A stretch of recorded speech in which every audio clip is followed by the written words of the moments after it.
ইসমাইল পয়গম্বর পানি তৃষ্ণার কারণে বাঁকা হওয়া শুরু করে দিল।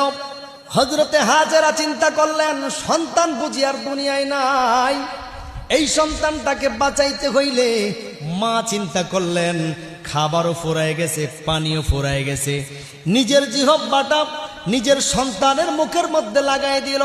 এমন একটা সময় সন্তান মায়ের জিহ্বা চাটতে চাটতে এমন একটা সময় তৈরি হয়ে গেল, ওই সময় মায়ের জিহ্বার রস পানি শুকায় গেল, সন্তানেরও জিহ্বার পানি শুকায় গেল। হযরতে হাজেরা চিন্তা করলেন, সন্তান বুঝি আর দুনিয়ায় নাই, সন্তানকে বাঁচানো যাবে না, পানির জন্য ছটফট শুরু করলো আমার ভাইরা গভীর মনোযোগ দিয়ে শোনেন।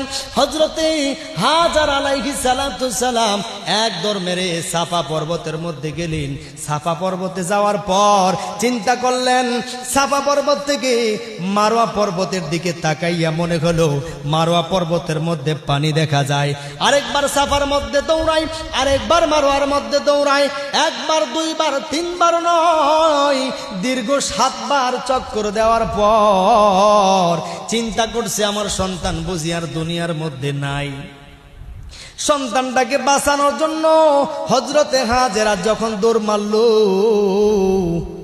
হযরতে ইব্রাহিম পয়গম্বর তার সন্তানটাকে রেখে গেলেন, কোন রকম খাবার দিল না, কোন রকম পানি ছিল না। হযরত ইসমাইল নবী আলাইহিস সালাতু ওয়াস সালামের কথা গভীর মনোযোগ দিয়ে শুনবেন আমার ভাইরা।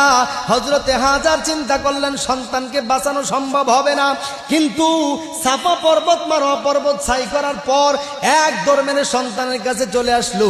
নজর করে দেখে ছোট বাচ্চা হযরত ইসমাইল যেখানে পায়ের পা দিয়ে যেখানে মাটিগুলো সরাই দিয়েছিল, মরুভূমির সেই বালির নিচ থেকে বিড়বিড় বিড়বিড় করে পানি বের হইতেছে।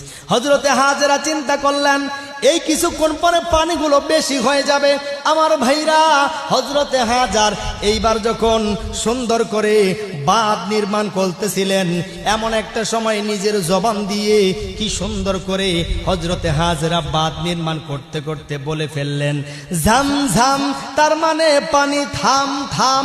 আল্লাহ পাকের দরবারে এতই কথাটা পছন্দনীয় হয়ে গেল, আল্লাহ তাআলা কিয়ামত পর্যন্ত এই কূপের নামকরণ করে দিলেন জমজম করে। দুনিয়ার জমিনে যত পানি আছে সমস্ত পানিগুলো যখন পান করবেন, প্রত্যেকটা পানি যখন পান করবেন বসে পান করার নিয়ম, কিন্তু আল্লাহ তাআলা কেমন সিস্টেম চালু করে দিলেন, জমজমে কূপের পানি যতদিন পান করবেন দাঁড়ায়া দাঁড়ায়া জমজমে কূপের পানি পান করা সুন্নাত। সুবহানাল্লাহ।